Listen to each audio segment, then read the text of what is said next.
Welcome VA users. In today's session, we are going to see how to set up the cash book into the VA system. So what's basically the cash book? A cash book is nothing but it is a financial journal that contains all the cash related transactions that incurred on daily basis. So now let's see what's basically the cash book. A cash book is a financial journal that serves as a primary record for all cash related transactions within an organization. It acts as a subsidiary ledger to the journal ledger and contains detailed information about cash receipts and disbursement, including both physical cash and bank transactions. So that is basically the cash book. Now, how to create the cash book into the VA system? Let's move on to the VA system and see how to create the cash book.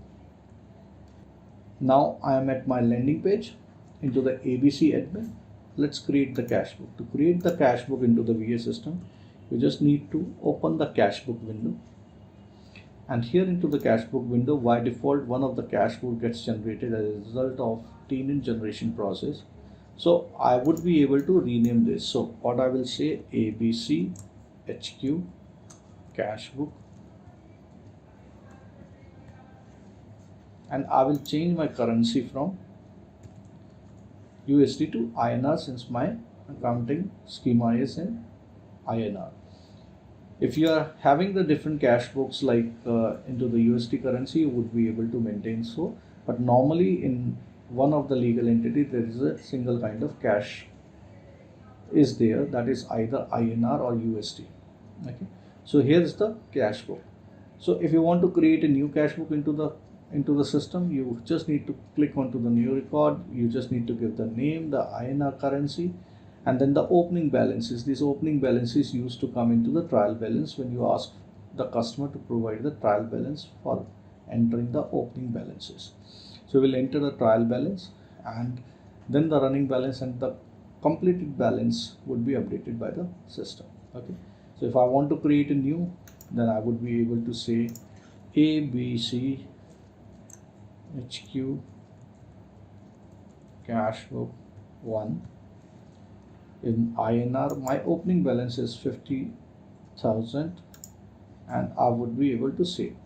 Here the important thing is you just need to define the organization always. So here my legal entity is going to be the ABC HQ. There might be a possibility that there are a couple of persons who are dealing into the cash and they are maintaining their own cash books. So all those cash books should be available within the system so that they can process the cash journals on daily basis. So that is how you would be able to create the cash book. Now onto the cash line.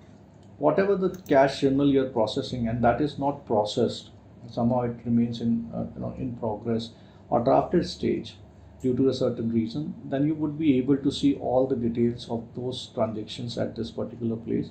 Once you process all those transactions and also the values of those unprocessed cash journal would be coming as here the running balance.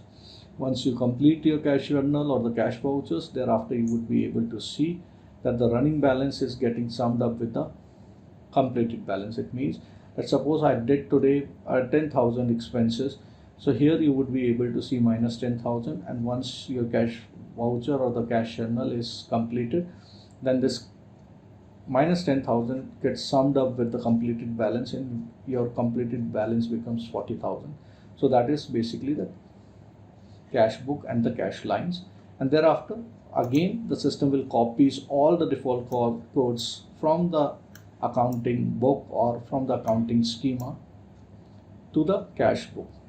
Now it is always recommended to maintain the general set of ledger codes for the cash books.